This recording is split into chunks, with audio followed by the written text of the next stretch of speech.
Blog Talk Radio.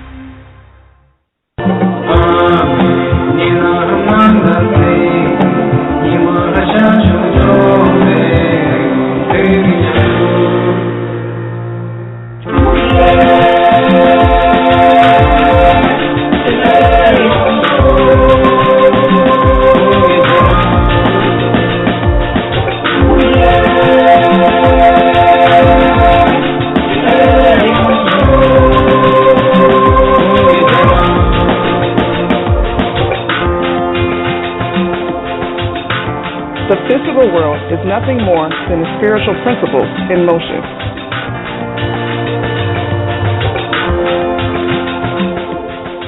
You're now listening to Practical Spirituality with your host, Ori Oasis, and co-host, Glammie Witch.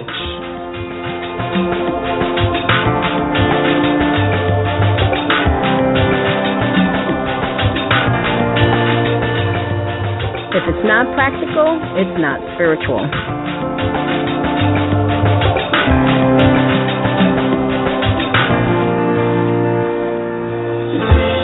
Don't we feel the same when we hear a baby laugh?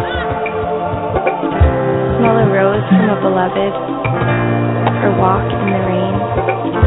We are all made of the same magic called life. Let us step together into a new earth.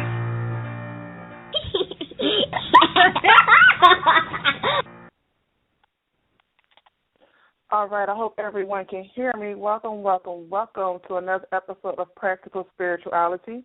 I am your host, Diyah, a.k.a. Ori Oasis, and also here your other host, Glammie, of Glammie's Angels. Glammie, are you there? Yes, I am. All right. And tonight, again, we have a special guest who is always special and dear to the both of us. We have, if I can get her mic open, we have Miss Mariann, more of Akashic Inspiration. I also call her, I have her own little name for her, the Gratitude Goddess. Are you there, Mariann, Miss Gratitude Goddess? I am, and I'm in great gratitude for being invited back. You know, I always love sharing with you guys, and tonight's going to be, like, pretty interesting stuff. A lot of things happening with retrograde. Yep, very intense. Very intense. So since it's only an hour show, let's get right into it. Now, I'm going to name all the retrogrades at one time so don't feel overwhelmed, just to get an idea of how many retrogrades we're going through this year. But then after that, we'll pick and choose which ones we want to hone in on. And we also have some asteroid retrogrades, and hopefully we'll be able to touch on that because that's something many people don't talk about. So let's start with the planets. Right now, we went through 2 Mercury retrogrades. As you know, we go through almost 3 retrogrades every single year. We went through 2 retrogrades already. The next one is coming up around September 17th. And we'll go through up to October 19th. Now, keep in mind, guys, the dates that I'm giving you are called the red days, or the days where the planet is, where you're going to feel the energy of that retrograde the most. So there is a pre-phase or a pre-shadow, and then a post-phase or a post-shadow afterwards, where you still feel a little bit of the energy. But I'm only going to give you the days that you're going to feel it the most. And I know I talk fast, so for those in the chat room, shout out to Bliss. For those in the chat room, I am going to type the dates in there as well. For Mercury, again, as I said, is September 17th to October 19th. That is in Libra. Venus is July 25th to September 6th. That one is going to start or touch Virgo, but the majority of it is going to be in Leo. We have Saturn, which we're already in, actually. Started March 14th. It'll end August 1st. That one started in Sagittarius, this one in the Scorpio. Yes, move back. I'm sorry, I had to make sure I wrote that down right. Jupiter, we came out of a Jupiter retrograde April 15th in Leo, so we're out of that one. Uranus will be going into retrograde July 25th. That is in Aries. Neptune, we are currently in. I felt that heavily the first week or so, which has started June 11th. That is in Pisces. Pluto, we're already in. That started April 16th. That is in Capricorn. And when we go to the asteroids, we're basically hitting all of them except for Juno. Chiron started June 24th, and it'll go to November 28th. That is in Pisces. Ceres started June 2nd, and it'll go to September 14th. That is in Aquarius, I believe. Vesta will start August 12th and go to November 15th. That is in Aries. And Pilot started April 19th and will go to August 3rd. That is in Capricorn. So to sum that all up, I know that's a lot, a whole lot of retrogrades right there. But basically, this is the time to look at yourself. We're going to go deeper, but this is the time to look at yourself and make sure you are who you truly want to be. You're doing what you truly want to do, and you have the people around you that can help you get to where you need to go as you help them get to where they need to go. So everybody can live their authentic life. But let's go back a little bit. Should we start with should we start with the asteroids, because that's not really talked about, or should we start with the planets? Well, I think the way that we talk, and we know we can go hours and hours. I think we should go with some of the ones that are just coming up right now, so that people will have a little bit more of awareness, and then maybe we can go in some of the unusual ones that people really don't know about. So maybe we can just do a little bit mixed. How's that? Okay, that works. That works for me. That works for you, Glammie? Oh, yeah, sorry. Okay, so I actually have a question, because I'm probably the least, I'm like the least knowledgeable when it comes to these things. What I wanted to know is do any of these retrogrades actually affect, like, your clairs, like clairvoyance, clairaudience? Because I feel like for, like, the past couple of weeks, like, I've been, like, shut down in those areas, or even in the little tiny bit of medium skills that I have. And I'm like, okay, could these retrogrades, possibly affect that? Well, we know Mercury definitely deals with communication. Neptune heavily deals with, when it comes to spirituality and meditations, especially readings and stuff like that. It also deals with illusions. Let me think. Depending on what type of communication you're trying to get from the spiritual, Vesta, one of the asteroids, can mess with that a little bit, because that deals with self-identity, self-expression, and working on your own truth, your whole truth, and nothing but the truth. Pallas, in a way, can affect that, because Pallas also deals with wisdom, but is more so an instinctive. It's more so a trait instinctive wisdom, because Pallas more so deals with It deals with situations based on the soul's progression. So basically, once the soul learns something, instinctively, this is how the soul is going to want you to react to a situation. And this is one of the reasons why you have to keep giving the soul new experiences so it has more knowledge. So that could be something. That could be something too. Okay, cool. Because I was just like, Pluto, what is going on? Well, I was going to say Pluto deals with regeneration, and it deals on a generation aspect, but it also deals with rebirth and recycles.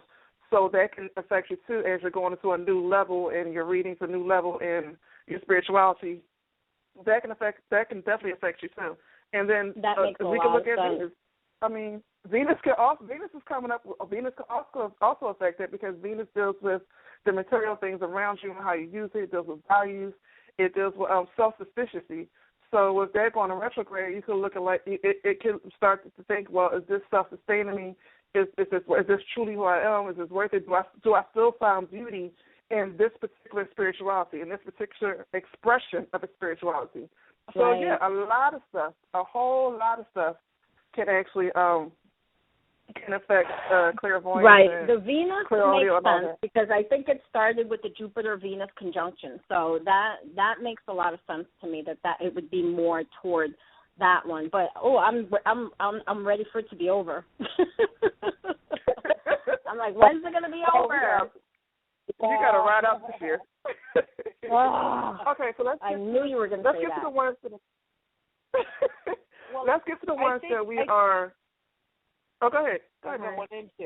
Well, I think the Venus retrograde combined with the Neptune retrograde, because we've got Neptune who started June 11th, more or less, and Venus is going into retrograde July 25th, and Uranus is going retrograde July 25th as well. So Uranus, as we know, these are some, like, major players, and Uranus is all about what is holding you back. Okay, so it's going to allow you to look at your life as to what is really blocking you. So actually, this is really going to start to open up for you to be able to search, okay, why am I being held back psychically? Because with Uranus retrograde, which affects also now with the Neptune, which affects psychic abilities and, it's actually, a way for you to investigate what your new abilities are.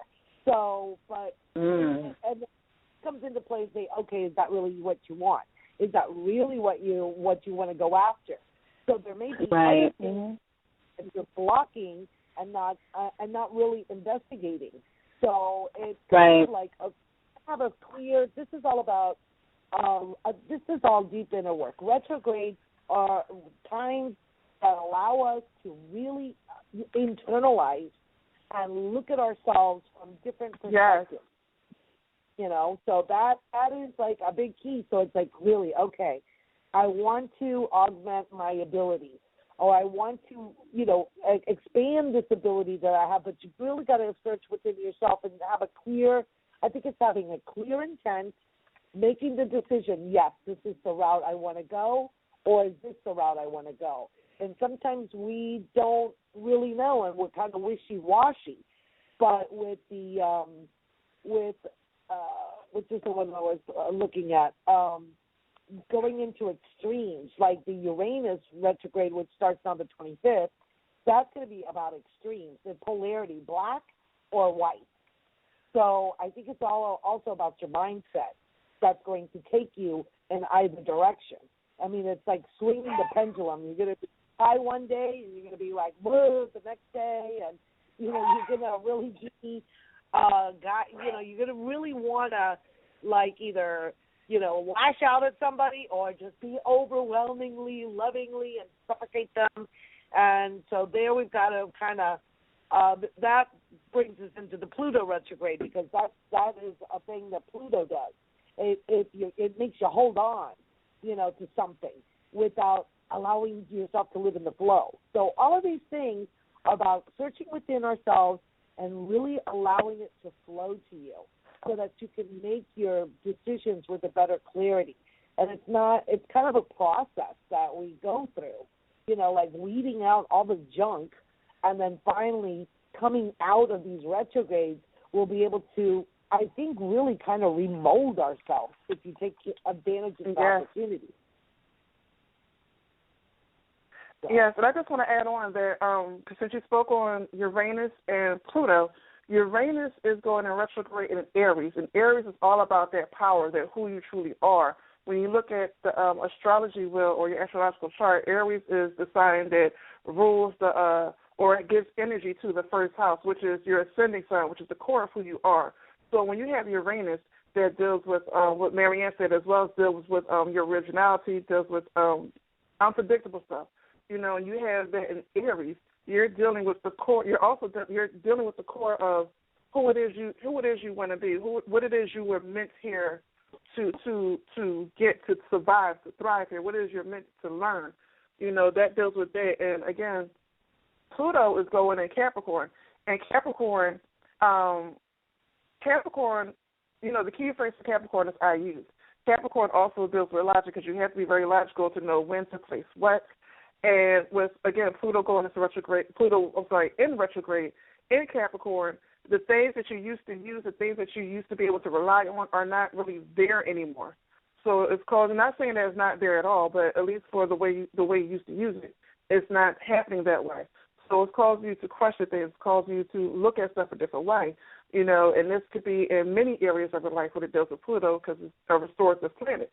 So I just wanted to add on to that. And what planet should we do next? You touched on Venus already, right? Well, just briefly, but now, Venus retrograde, if you just look at that alone, that's going to bring up all of these relationship issues. Things are going to come out of there. And maybe people from the past are going to be showing up or allowing you to have closure on others. So it could mean a couple of things, just revisiting like old relationship patterns that you've had, like, helping you to see the patterns of your relationship so that maybe you could just shift your paradigm a little bit and get out of those patterns. Yes. And, again, Venus is going to retrograde. It's going to touch on Virgo, so you're going to analyze a little bit, but it's going to retrograde in Leo. And Leo, is the will. It's going to want to do something. So one thing I want people to be careful of when you're dealing with Venus, which also deals with your lovers, your exes, your relationships, it also deals with your manifestation. So with it going in Leo, you may want to go back to old things that you used to do no more. Old lovers are going to pop up. People you never knew had crushes on you because they're going to feel like they need to profess their love to you. And it may cause you to think, well, did I miss out on something? Should I get into this? Should I not? I will hold off on all of that until Venus at least goes direct, and then see if it's even worth it, because all of this stuff deals with Venus. All this stuff comes up. And with Venus, it's anything that you had an emotional attachment to. So it may not be a lover, maybe an old friend that you no longer talk to. And maybe just y'all live in separate states, so y'all can't hook up on time, and maybe because y'all had a bad falling out. But with Venus bringing it back up, it's just meant for you to look at this, not act on, but to look at that relationship. It's meant for you to look at the things you have physically around you and your attachment to those things as well, to see if those things are, one, representing the life that you're in now and not the past that you're trying to grow from, be it good or bad. So that's basically that. And we actually have a caller. So I think we're going to go ahead and take this caller.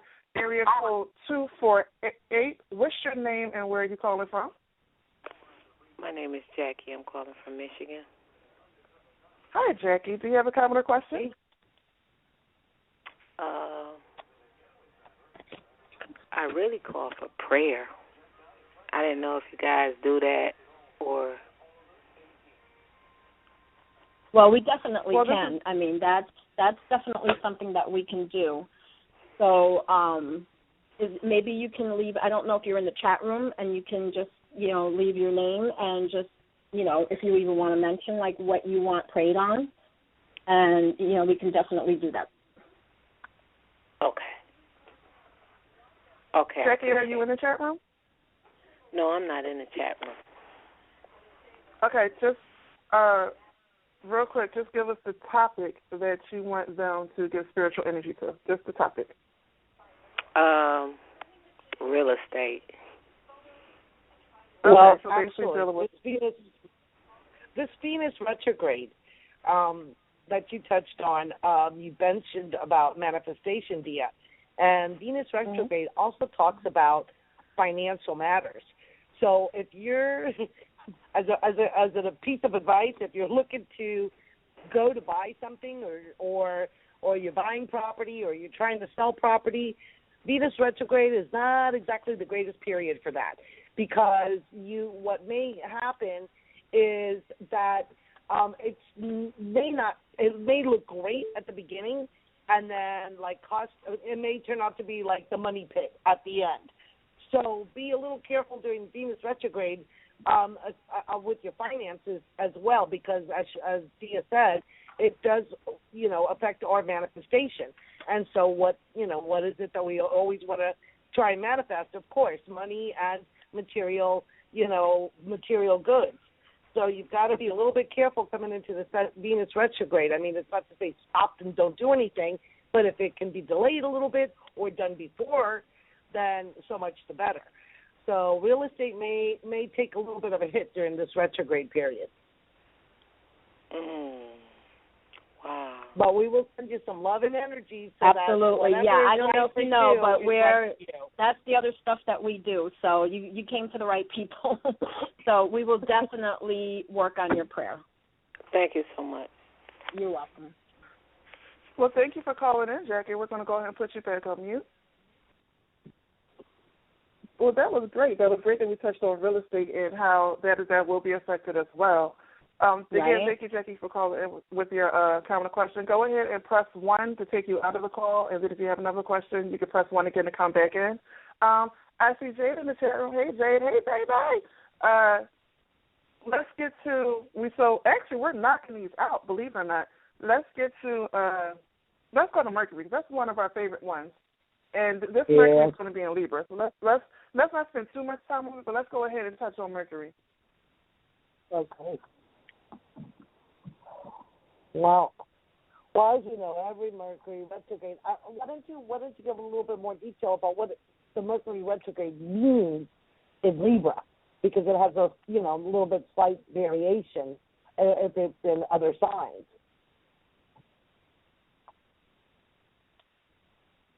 I didn't hear that at all. Sorry. Oh, sorry about that. Sorry. What I was saying is that depending on what sign Mercury goes retrograde in, it has like slight variations to it. So what exactly does it mean that Mercury is in Libra? Like, what is going to be kind of more? I mean, we know that Mercury always affects our communications and so on, but what does it mean when it's in Libra? What other thing may be touched upon? Well, Libra also touches with our outer reflection of ourselves, or the other person that balances us. That's one. And then, Libra deals kind of with justice because it's the scales and also with balance.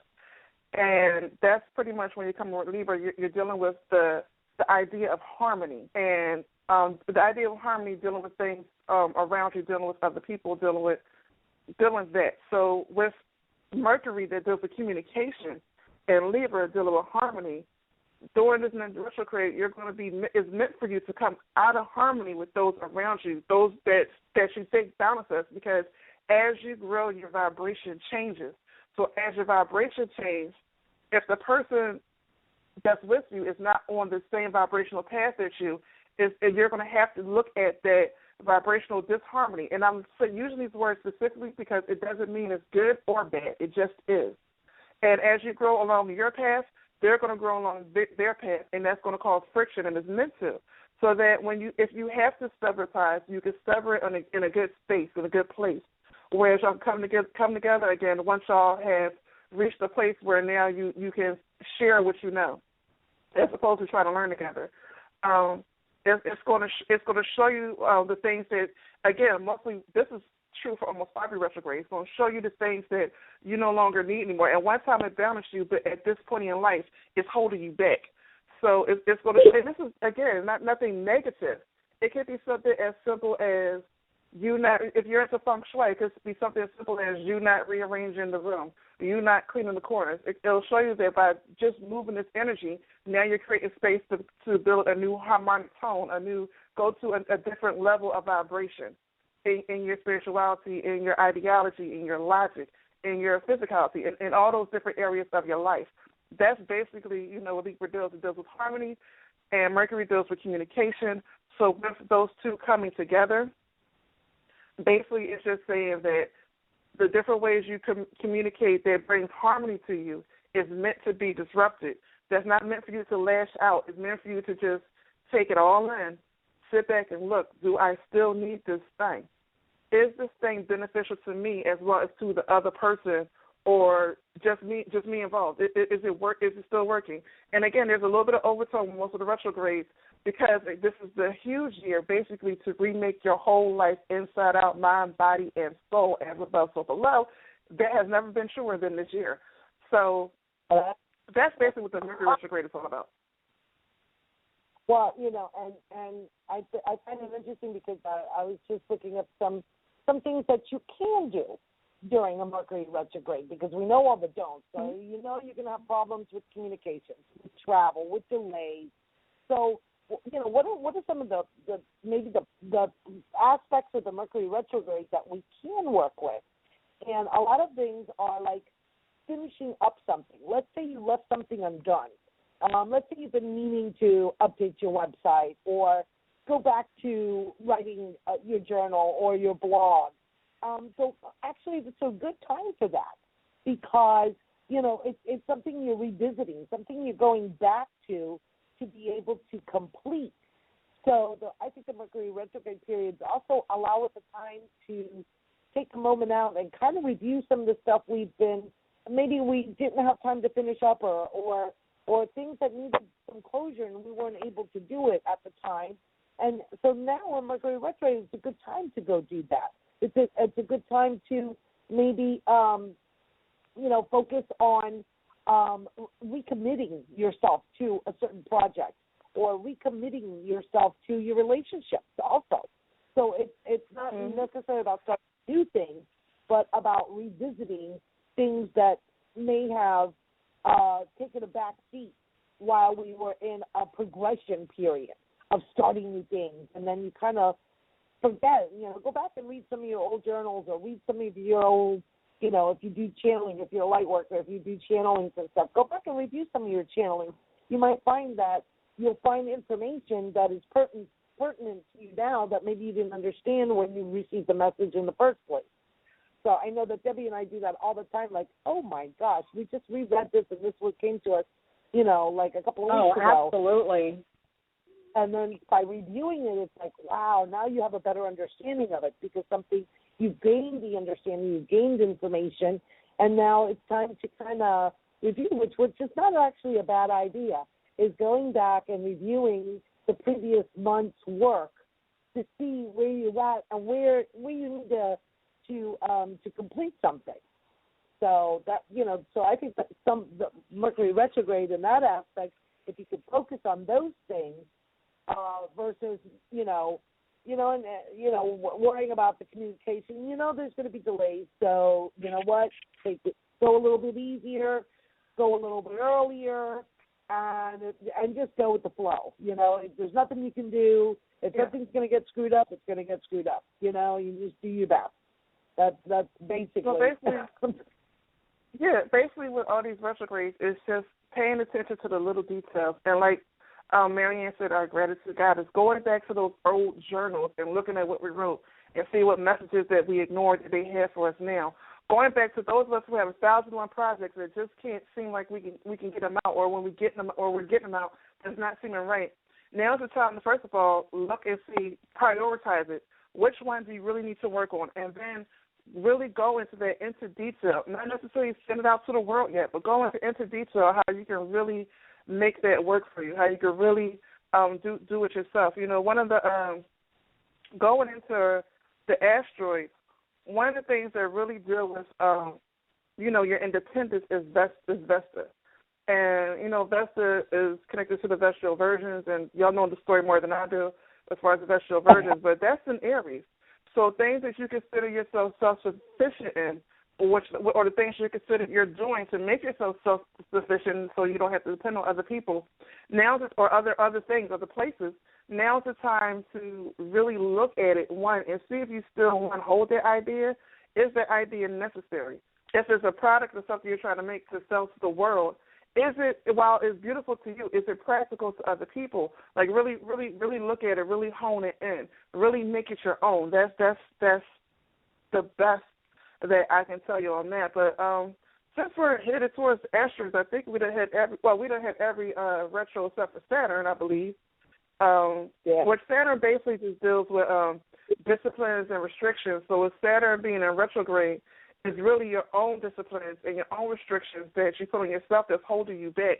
And this is meant for you to stumble. So with Saturn retrograde, you cannot take any shortcuts. Some of us like to just get it done. You don't care, you just want it done. But now is not the time, because when Saturn comes out of retrograde, you're going to have to go back and fix something. I guarantee it. With Saturn retrograde, you have to fix something. So now's the time to take no shortcuts. And that way, when these planets come out of retrograde, you are good to go.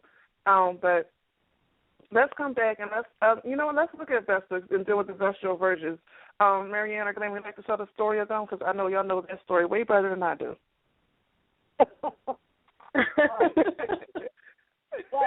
Oh, there's so many different ways we can go with this. That's be a whole day. Yeah, totally. Oh my goodness. For me, okay, the basic story is, and then I'm going to tell you what I believe. The basic story was the Vestal Virgins really come from the honoring of Vesta, the goddess of the hearth and the home and the eternal flame. So I believe that this goddess is a primal goddess. It's much farther back than Rome. I mean, this is, caveman goddess, okay? This is how primal I believe this goddess is. So these Vestal Virgins, initially very highly esteemed. I mean, they were in charge of keeping an eternal flame. So what does that mean in society? It meant the bloodlines. It meant the lineage of the royal kings or the leaders or the group that was destined to lead the tribe that was best qualified physically, emotionally, spiritually. So basically they were vessels to carry these bloodlines. So what did that mean? That they would have sacred ceremonies, even though they're supposed to be quote-unquote virgins. They were not virgins. They were virgins in that they didn't have a husband, but they were not virgins in the physical sense. They were married in a sense during sacred ceremonies to the king or the leader in order to be able to have children that would carry on the bloodline, combining the spiritual, the goddess energy, with the male. And that's seen, in different cultures in different ways. You have the Celtic tradition of belting, where the king marries the land through the goddess. That is a vestal. Mm-hmm. So our typical image, it was only when the patriarchy really started taking over in Rome that they, of course, manipulated it to their own. They didn't want these women to have all the power. They wanted, we were going into the patriarchal society, so they shut them down and they said, oh, you got to be virgins, you have to be celibate. What they wanted to do was take away their power because they were powerful. Yeah. They didn't have to answer to a man, in that sense. Remember the civilization at that time. So, they were quite set apart and were privileged in that way. And they were honored for their insight and their wisdom, and to be able to communicate with the goddess, through their rites, through their tantric rites, because they were tantric. It wasn't just about having sex. It was a spiritual, sacred union. So, hopefully. Okay, Mariann, I'm being told you starting to sound a little bit muffled. Oh, I'm sorry. Okay, my phone's not the greatest. Sorry about that. I'll try and speak a little bit more clearly. So hopefully they can hear me better now. I hope so. Yeah. So I don't know, Debbie. You wanna jump in there and add something to that? Well, it's really craziness, complicated. It's one of our favorite things, but and it's something that we were recently talking about. So I don't know. It just gets really hard to kind of just kind of tie it all in. But the Vestal Virgins for us, basically, it's hard to explain. They carried, we carried a certain DNA that we kind of kept from being taken over by. It's really crazy, by the patriarchy, bringing in that more divine feminine and carrying that line through even after all this time, and just kind of bringing it up and through the ages. Of back to these times where things are more settled and and the feminine is kind of being more recognized, and God bless Vesta. Okay, well let's go to. Okay, go ahead, finish. No. Yeah. Okay. Go ahead, Mariann. I'm sorry. Oh, no, that's okay. Fine. I was stating that, there's just,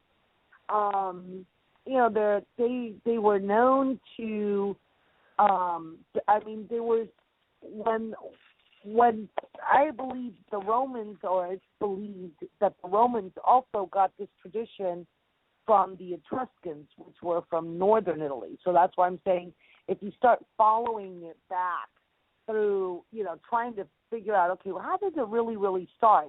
Then you'll see that they picked that up kind of from the Etruscans, who were, this fabulous society. I mean, just cultured, and their artwork and their sarcophagi. So the Romans actually took much of their cultural influence from these people who were in a decline and so therefore fell to the Romans. But they did take a lot of their nobility and assimilated them into the Roman culture. So, and then, so where did the Etruscans get it from? Well, that, you just keep going back and back and back, through the Greek times and, even into, the prehistory of the beginnings of this portion of mankind, if you want, and the vessels can be traced back that far back. They may have not been called the Vestal Virgins, but it was all about woman power, basically, and being respected. Not saying that men or women were better or worse than anybody, but it was a way for women to kind of have to maintain that respect in society. And so kind of when it hit the Romans and the Roman era, that's when it kind of went on the decline, and the Vestal Virgins kind of sort of a little bit lost their power. Originally, the reason why they named them virgins is because they basically took the power away from the women and not allowing them to give birth, not allowing them to have children, because they didn't want them to have that power anymore. And the patriarchal society demanded that they become true virgins. So that's how, they kind of started losing a little bit of their, of their respectability and power in society. So it's just crazy. Well, all right. Let's go to one of my favorite asteroids, Chiron, or Chiron, however you want to say it. I choose to say Chiron. Yeah, the healer, the wounded healer. It right now is in retrograde in Pisces, and we know Pisces deals with beliefs. Pisces also, if you look deeper to Pisces, it could deal with, hidden enemies or illusions of enemies, but mostly deals with beliefs.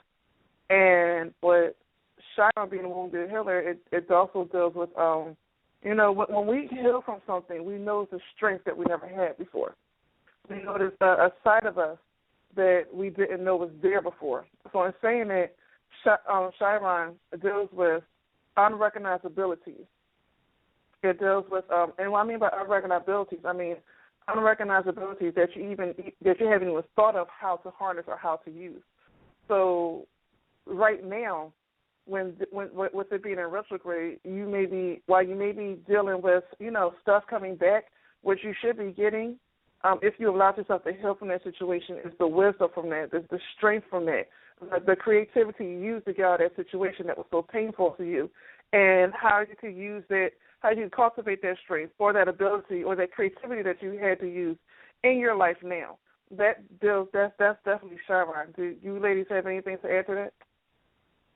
Well, apart from being the wounded healer, he's also there. It's also here to teach us, and to teach I didn't hear what you said. It's a what?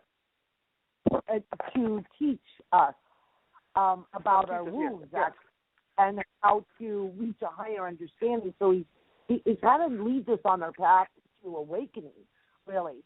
And when it's in Pisces, it's teaching us of addressing our feelings of separation from each other and how we long for this connection, between us and others.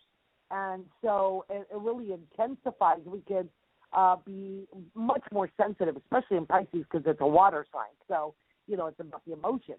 So it's about, you can be more easily hurt during that time.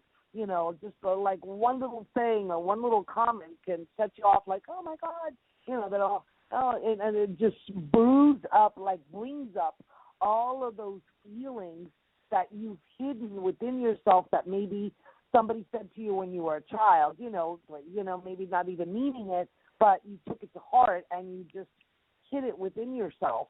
And so when Crion's in retrograde in Pisces, so you can hear someone say something similar to you, and it just brings up all of those memories of, even from childhood, where someone may have said something to you like that and hurt you. So it's about, okay, so, really looking into that and feeling that pain, and then reflecting on, that this wound is not a weakness but a strength, and to remind you that all of these nasty emotions, and when we don't deal with them, that is what really keeps us separate from relationships with other people, because we're afraid that it's going to happen again. So by looking at those wounds, it allows us to bring them up for healing. So that is what the wounded healer really is all about. I remember when you make space for something, when you make that space, when you bring those wounds up and they're released, and you make that space for then love to take its place. And then you love for yourself and compassion for yourself by having released those wounds that you've gone through in previous relationships and stuff like that, and allows you to be open to a good relationship on a good level, because you've gotten through those issues of maybe allowing others to put you down, or feelings of lack of self-worth, because others have said, oh, you're not worth a darn nickel, because your parents were mad at you, and maybe they said that to you, or so it's really, it could be a really deep issue, especially in Pisces, which is really about the last sign of the zodiac. It's really those deep inner hidden emotional issues. Mhm. And I'm glad you brought up the word love, because I'm into etymology, and when everybody said they love, you have to love yourself first, I don't think people truly get it. So when you deal with the etymology of the word, or the history of the word, or where the word comes from and what it truly means, the word love simply means will and desire, your soul and your spirit. Will being your soul, desire being your spirit. When you put your soul and your spirit into yourself first, then and only then can you have some part of your soul or some part of your spirit to give to someone else. When you put your will and desire into yourself first, then and only then do you know how much of your will and how much of your desire to give to who, when, and where. So when you bring up the idea of love and loving yourself first, and learn to understand the ways that you love yourself, understand the ways that you heal, to bring back your will to yourself, to bring back the desire to yourself. That is so very important for us to learn, especially now, going into the future, as we're most of us listening are adults, and most of us listening are all healing in some way, shape, or form from some issue of past, be it yesterday or 12 years ago. All you're doing is pulling your will back, forgiving those past issues, taking the emotional attachments off of it, bringing that energy, that will back to yourself, putting that desire to put yourself first, yourself holistically first, your emotions first, you're honoring your emotions, honoring your spirit, what your spirit wants to do, honoring your will, what your will needs to grow and continue to grow to give you more strength and more energy. Once you do that, then and only then will you have that energy to put in somebody, or even have a desire to be with somebody else, or even have, when I mean by desire, I mean not just saying you should be with somebody else just because you don't want to be alone. I mean a desire to share who you are with the world, a desire to share all the blessing and the goodness and the deity, the divinity that is you with someone outside of you, and you'll have the energy to share that in a way that connects with people and not overpowers them or takes from them, because you have took the time to harness it within yourself first. So I am glad you brought that up. That is a very beautiful point. Excuse my dogs, as I know this is around the time that my husband comes home, so the dogs will be barking.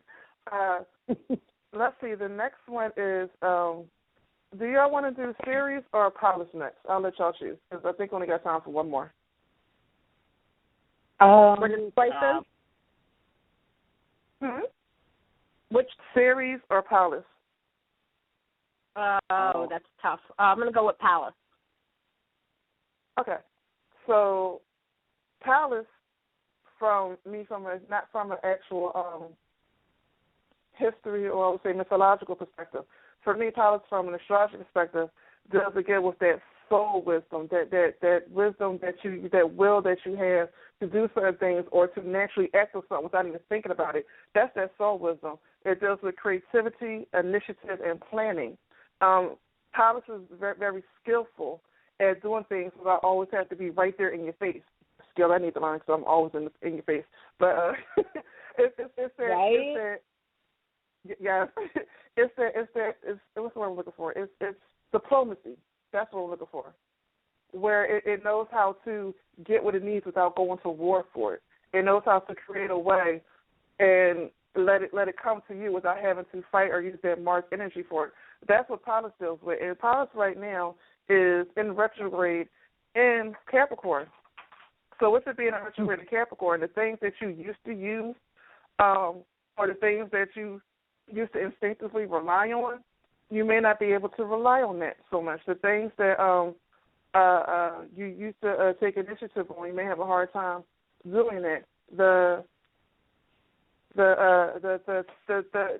other thing Palace deals on heavily is personal responsibility. You know, in order to be diplomatic in a situation, you have to take personal responsibility for your part first, and then you can see the other part in order to create a way or to bridge a gap or to create some type of unity in a situation. So with Palace being in retrograde, be mindful of your personal responsibility in a situation or learn how to hone that personal responsibility in a situation. Go ahead, Mariann or Glammie, whichever one want to take over on that one. Oh, you're doing good. Well, you know, it's so funny how, you know, as the goddess, Palace, talks about our truth, right? And so when she goes into retrograde, especially in Capricorn, you know, I'm a Capricorn, so when it's about Capricorns, the way that we work, we are extremely loyal, dedicated, but we also have the bad side, so we can be arrogant because that's where fear comes in. So a lot of these retrogrades allow you to see, like, the underside of things. Yeah. You know, and it's really all about, and this is what we call shadow work. So what is your real truth? What is that truth that maybe you've hidden and not told others about, or even want to admit to yourself about what you really want your life to be about, and what, you know, where do you really stand? Sometimes people are like closet light workers, I call them, because they'll talk to the other light workers about it, but they won't talk to just anybody about it because they're afraid that they're going to be poo-pooed or thought that, oh, they're just like out of their mind. Mm-hmm. And, you know, we all, if you're starting out as a light worker, we all go through that because we all have that fear of rejection, obviously, and we don't want people to, you know, we're just starting to understand our own path, and to try and explain it to somebody, that, you know, it could be very difficult. So I think where it's just allowing your truth to shine through your words. You know, you're not going to necessarily talk to a Jehovah's Witness about, you know, star seeds, you know, but there is a universal truth that resonates at the core of everyone. And when you broach it that way, without trying, like you said, to be overwhelming and trying to push your energies and your thoughts on others, but just by sharing who you truly are within that truth, it will resonate within the heart of the other people. They may not agree with your spirituality per se, but the truth is undeniable. And the truth can't, like they say, the truth doesn't need to be defended because it just is. So when you hear truth, you know it for what it is.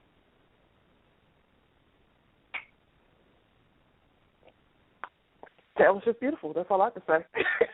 Right? Well, you know, and I think that speaks on, and that can be for anything, you know. I mean, like, of course, you know, you and I are witches, and, you know, I think people who are just starting out in Wicca or witchcraft or whatever, you know, same thing. You know, you're not going to just out yourself to everybody because, you just want to be true to who you are around other people that are in your sphere.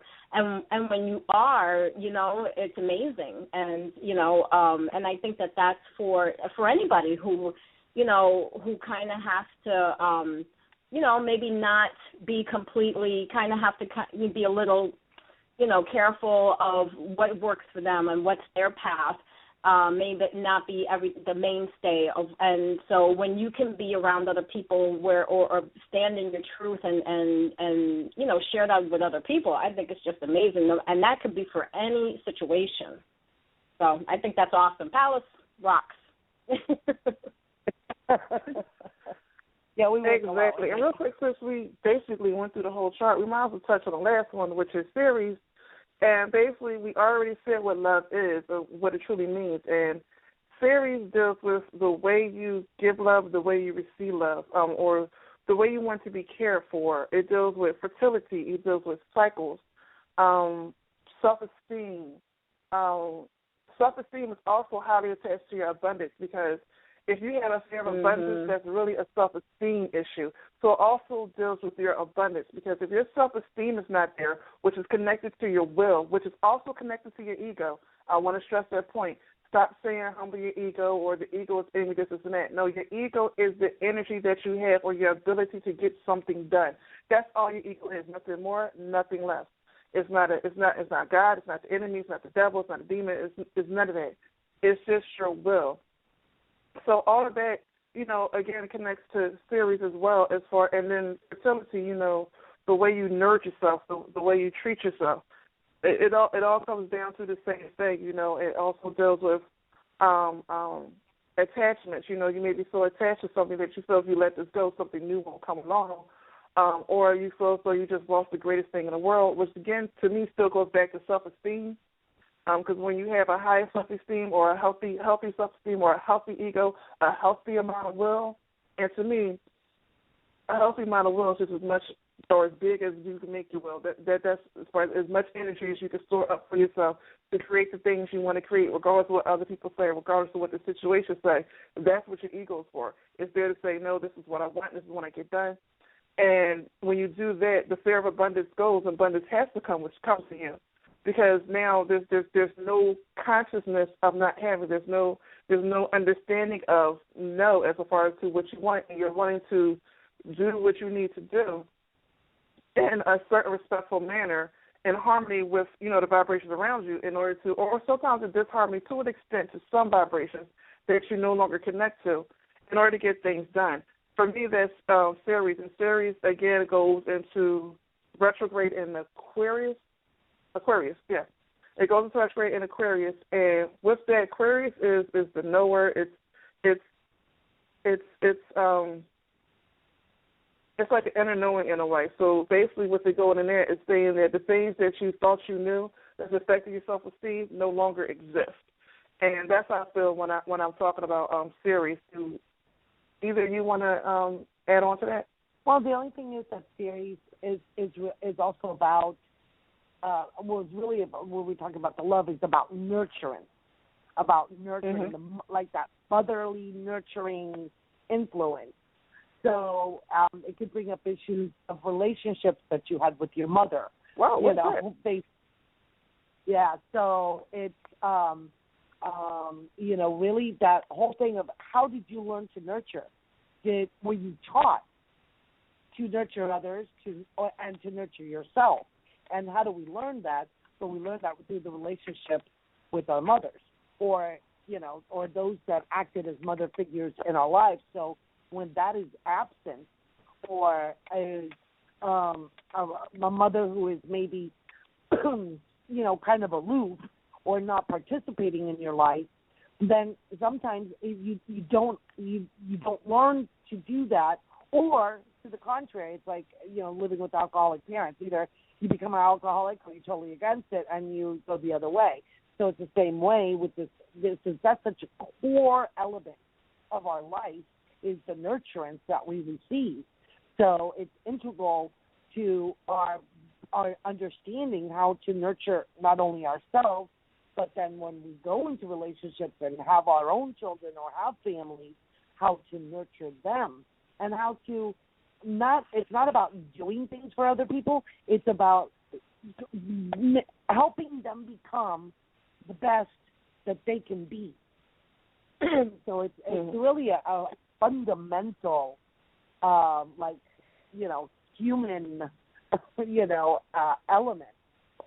And it's funny that it's, kind of relegated to an asteroid, but it really has a very deep connection with our nurturance, whether it be demonstrated through gardening, being a green thumb, being able to nurture and growth within yourself and others.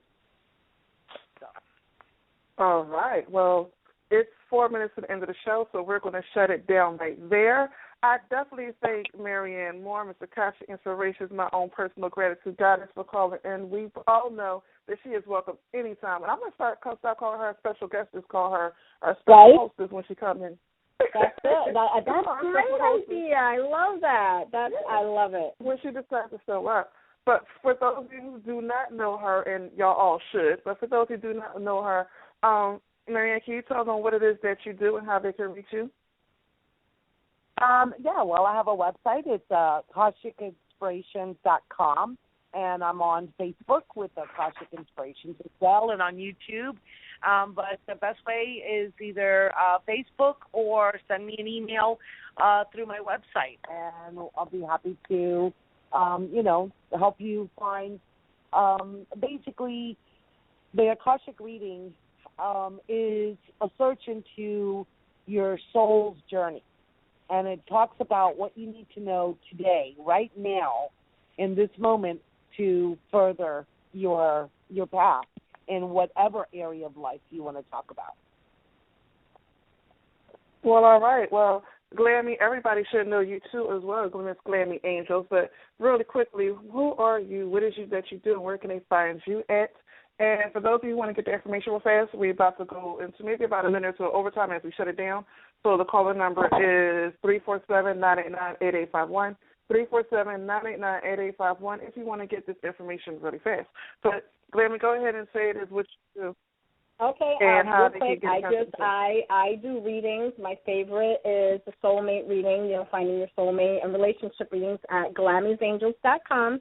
But I want to do a shout-out for Diyah because she, on Ori Oasis, I got her mini chart reading. And, oh, my gosh, people, if you really want to get, know your finances, understand what's going on, or you have a small business, I highly recommend her mini chart reading. Go for it. Get it. It's worth it.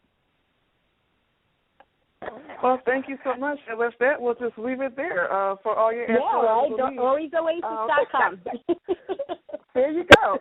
Everybody have a beautiful night. We love you. Good night. Good night.